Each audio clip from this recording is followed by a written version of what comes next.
নমস্কার বন্ধুরা, ভাস্বতী রান্নাঘরের তরফ থেকে আপনাদের সবাইকে স্বাগত। আশা করি আপনারা সকলেই ভালো আছেন, আমিও ভালো আছি। আজ আবার চলে এসেছি একটা নতুন রেসিপি নিয়ে। আজকে আমি করে দেখাবো চিলি চিকেন। চিলি চিকেন আপনারা সকলেই কম বেশি জানেন, আমি কিভাবে করি সেটা আপনারা দেখে নিন।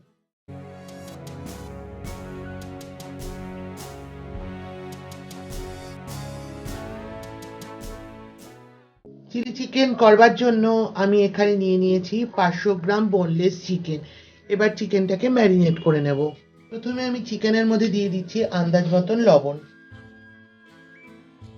দিয়ে দিচ্ছি 1 চামচ গোলমরিচের গুঁড়ো, দিয়ে দিচ্ছি হাফ চামচ লঙ্কার গুঁড়ো, দিয়ে দিচ্ছি আদা রসুনের পেস্ট,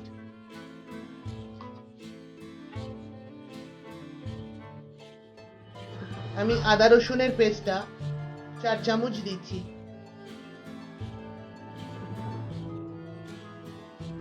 দিয়ে দিচ্ছি 2 চামচ ভিনিগার, দিচ্ছি 1 চামচ রেড চিলি সস, দিয়ে দিচ্ছি 2 চামচ টমেটো সস, দিয়ে দিচ্ছি 1 চামচ সয়া সস। এবার সবকিছু একসাথে মেখে নেব চিকেনের সাথে। ভালো করে মাখা হয়ে গেছে। এইভাবে বেশ কিছুক্ষণ রেখে দেব একটা ঢাকনা দিয়ে। ঢাকনা দিয়ে আমি 1 ঘন্টার মতন এটা রেখে দেবো। 1 ঘন্টা পরে ফিরে আসছি। 1 ঘন্টা পরে ফিরে এলাম বন্ধুরা। এবার আমি এটার মধ্যে মিশিয়ে নেব একটা ডিম আর কর্নফ্লাওয়ার। বন্ধুরা, আমি এখানে 4 চামচ কর্নফ্লাওয়ার দিয়ে দিচ্ছি। এবার এগুলো সবগুলোকে একসাথে হাত দিয়ে ভালো করে মেখে নেব।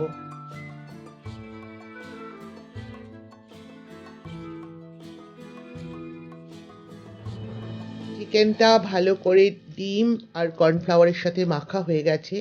এবার এগুলোকে ভাজবার পালা। গ্যাস অন করে কড়াই বসিয়ে দিয়েছি। এবার কড়াইতে দিয়ে দিচ্ছি সাদা তেল। তেলটা গরম হয়ে গেছে। এবার আমি চিকেনগুলো এক এক করে ছেড়ে দেবো।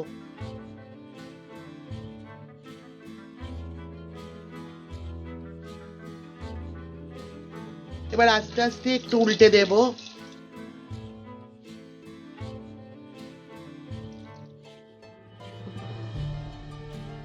একটা দিক ভালো করে হয়ে গেছে, দেখতে পাচ্ছেন আপনারা। গ্যাসটা কিন্তু এই সময় লো টু মিডিয়ামে থাকবে, একদম ফ্লেমটা বাড়িয়ে নেবেন না, তাহলে ভেতরটা কাঁচা কাঁচা থেকে যাবে। পুরো ভাজা হয়ে গেছে। এবার এগুলো আমি তুলে নেব।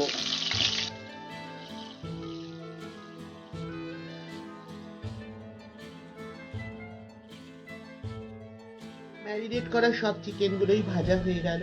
এবার চলুন রান্নাটা শুরু করা যাক। আমি এখানে দুটো মাঝারি সাইজের পেঁয়াজ এইভাবে টুকরো করে নিয়েছি ছোট সাইজের একটা ক্যাপসিকাম, আর এখানে 8টা রসুনকে ছোট ছোট টুকরো করে নিয়েছি চিলি চিকেনটা রান্নার জন্য, 500 গ্রাম চিকেনের জন্য। চলুন এবার রান্নাটা স্টার্ট করছি। ওই কড়াইটার মধ্যেই আর একটু তেল দিয়ে দিচ্ছি, সামান্য, খুব একটা বেশি দেব না। এবার তেলটাতে প্রথমে রসুন কুচিগুলো ছেড়ে দিচ্ছি।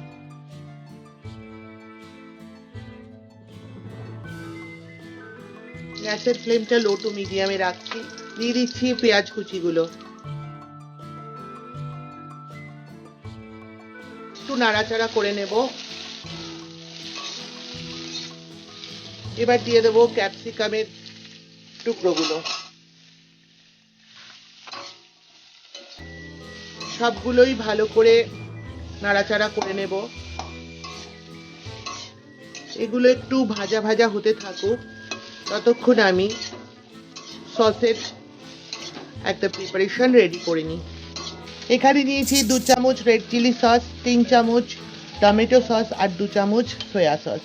এবার সবগুলো একটা চামচের সাথে ভালো করে মিশিয়ে নিয়েছি। পেঁয়াজ আর ক্যাপসিকামটা যতটা দরকার ততটা ভাজা হয়ে গেছে। এবার আমি এর মধ্যে সসের যে পেস্টটা রেডি করেছি সেটা দিয়ে দেবো। বাটিটা ধুয়ে একটু জল দিয়ে দেবো।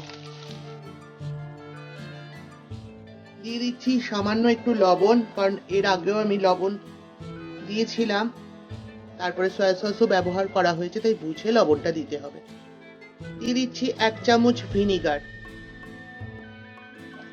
এবার আমি এর মধ্যে ভেজে রাখা চিকেনগুলো দিয়ে দেবো।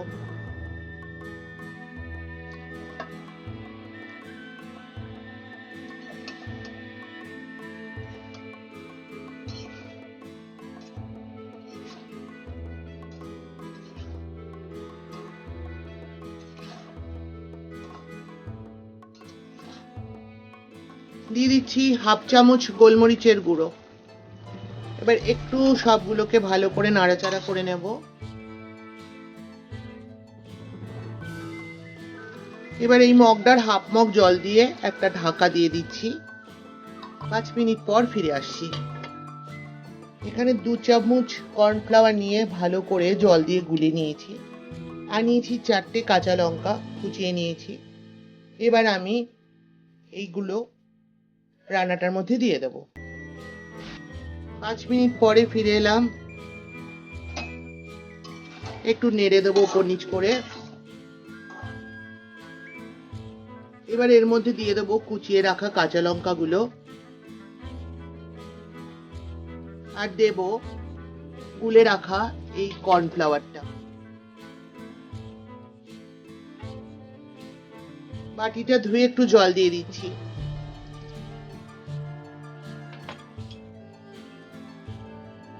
পাঁচ মিনিট পর ফিরে আসছি। বন্ধুরা, ফিরে এলাম। আমার রান্নাটা অলমোস্ট রেডি হয়ে গেছে। এবার আমি গ্যাসটা অফ করে 2 মিনিট স্ট্যান্ডিং টাইমে রাখবো। 2 মিনিট পর ফিরে আসছি। রেসিপিটি সম্পূর্ণ রেডি হয়ে গেছে। দেখুন কি সুন্দর দেখতে লাগছে। আমার এই রেসিপিটি যদি আপনাদের ভালো লাগে অবশ্যই লাইক করবেন, শেয়ার করবেন, চ্যানেলটিকে সাবস্ক্রাইব করে পাশে থাকা বেল আইকনটিও ক্লিক করবার অনুরোধ রইল।